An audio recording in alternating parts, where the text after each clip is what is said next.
اللہ تک پہنچنے کا ایک ہی راستہ ہے بھائی، عمل۔ فرائض کے درجے کی چیزیں ان کو پورا کرو، جو حرام کے درجے کی چیزیں ان سے بچو۔ نماز دیکھو، یہ جو رونق ہے نا مسجد میں، یہ کس کی برکت ہے؟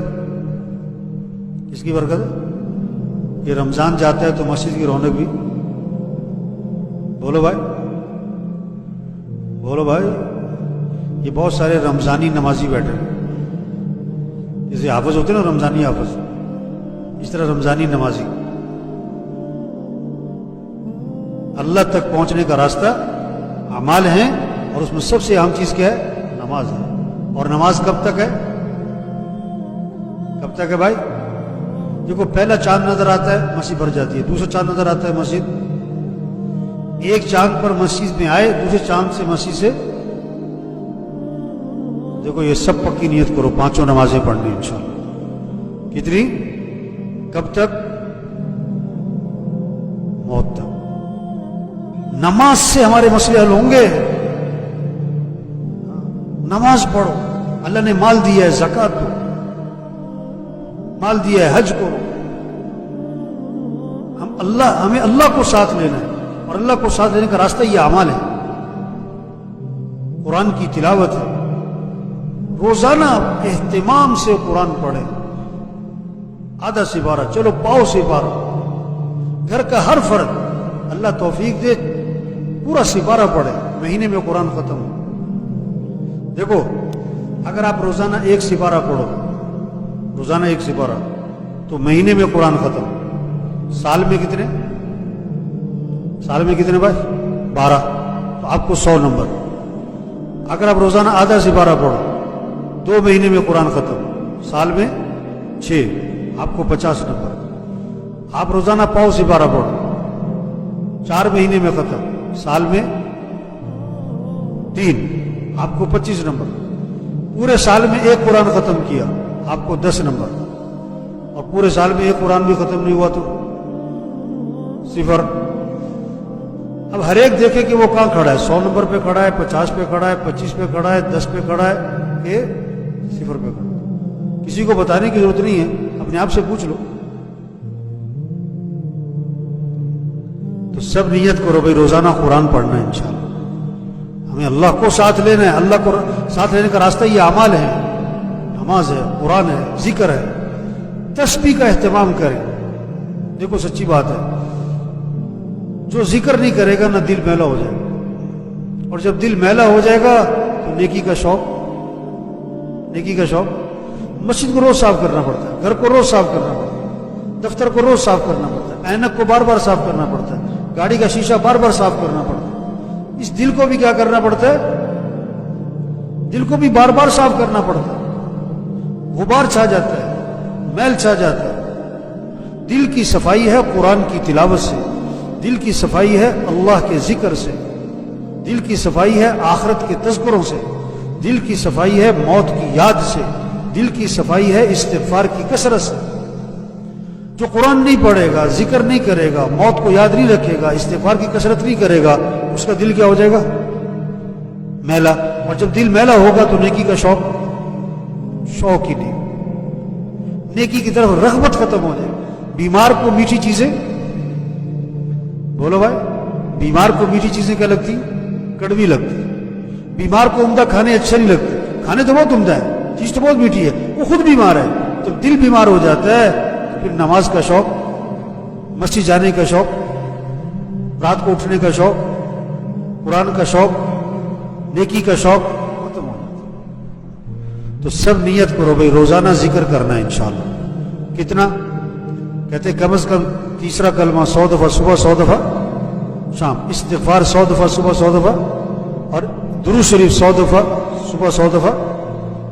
اس پر آئیں، اس پر سب کو لائیں۔ گھر کا ہر فرد، گھر کے ہر فرد کے پاس تسبیح ہونی چاہیے۔ آج موبائل سب کے پاس ہے، 2 ہے، تسبیح نہیں ہے۔ ذکر کریں، ذکر سے اللہ ہمارے ساتھ ہو، ذکر سے ہمیں اطمینان ملے گا۔ مچھلی کو سکون کہاں ملے گا؟ کیوں بھائی؟ پانی سے نکال کے سونے کے تخت پہ رکھو، 10 لاکھ کے بیڈ پہ رکھو، تڑپے گی۔ دل کو سکون ملے گا اللہ کی یاد سے، اللہ کی یاد سے۔ ذکر کے بغیر دل کو سکون نہیں ملے گا نہیں ملے گا نہیں ملے گا، بے چین رہے گا، ٹینشن ہے جی، ڈپریشن ہو گیا جی، بڑی پریشانی ہے جی، بھائی ذکر کرتے ہو، ذکر پر آئے، اس سے زندگی ہماری آسان ہے، اور بھائی اپنے اخلاق اچھے والا ہے۔ آپ صلی اللہ علیہ وسلم نے فرمایا میں تمہیں نماز سے افضل چیز بتاؤں، ارے نماز سے افضل؟ دوسری بات فرمائی میں تمہیں روزے سے افضل چیز بتاؤں، تیسری بات فرمائی میں تمہیں صدقہ خیرات زکات سے بھی افضل چیز بتاؤں۔ اب کان کھڑے ہوتے سب کے، اچھا نماز سے افضل، روزے سے افضل، صدقے سے افضل؟ صحابہ نے اس کا حضور کیوں نہیں، ضرور بتائیں۔ فرمایا آپس میں اتفاق سے رہنا، پیار محبت سے رہنا، یہ نماز سے، روزے سے، صدقے سے بھی افضل ہے۔ بہت بڑا طبقہ ہے، بہت نمازیں ہیں، بہت اشراق ہے، بہت تہجد ہے، بہت تلاوت ہے، بہت اعتکاف ہے، بہت اعمال ہے، لیکن جھگڑے بھائی سے جھگڑا، بہن سے جھگڑا، بیوی سے جھگڑا، اور جھگڑی ہی جا رہے ہیں مستقل، باز ہی نہیں آ رہے۔ آپ نے فرمایا کہ آپس کی نا اتفاقی یہ موڑ دینے والی چیز ہے، جسے اس طرح بالوں کو موڑ دیتا ہے، اس طرح نا اتفاقیاں، رنجشیں، یہ جھگڑے نیکیوں کو موڑ کے رکھ دیتے ہیں۔ تو بھائیو، جتنے ساتھی بیٹھے نا، جس کا جھگڑا چل رہا ہے، سب نیت کرو جھگڑا ختم کرنا ہے انشاءاللہ۔ جھگڑا کیا کرنا ہے بھائی؟ کیسے ختم ہوتا ہے جھگڑا کیسے ختم ہوتا ہے؟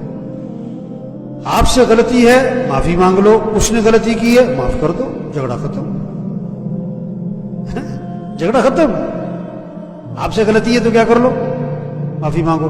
اس نے غلطی کی ہے تو کیا کرو؟ اس فارمولے پر آ جاؤ تو 1 منٹ میں جھگڑا ختم، اس فارمولے پہ نہیں آؤ گے تو 10 سال تک جھگڑا ختم نہیں ہونا۔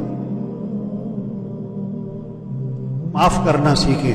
آپ صلی اللہ علیہ وسلم نے فرمایا تم لوگوں کو معاف کرو، اللہ تمہیں معاف کر دے گا۔ تم لوگوں کے ساتھ نرمی کرو، اللہ تمہارے ساتھ نرمی کرے گا۔ تم لوگوں کے ساتھ درگزر کرو، اللہ تمہارے ساتھ درگزر کرے گا۔ اس لیے بھائیو، سب سے گزارش، جھگڑے ختم کریں۔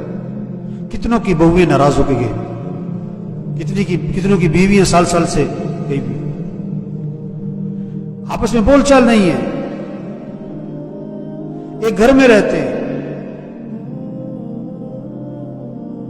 ایک محلے میں رہتے ہیں، بھائی بہت بات نہیں کرتے۔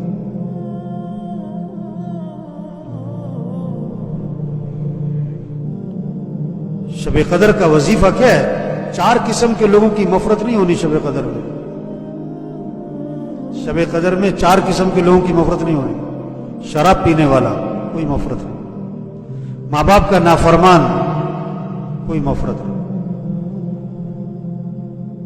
رشتے توڑنے والا، قطع رحمی کرنے والا کوئی مغفرت نہیں، دل میں کینہ رکھنے والا، کھوٹ رکھنے والا، کسی کا نقصان چاہنے والا، اس کی کوئی مغفرت نہیں۔ اخلاق اچھے والا، تو سب نیت کرو بھائی جھگڑے ختم کرنے ہیں انشاءاللہ۔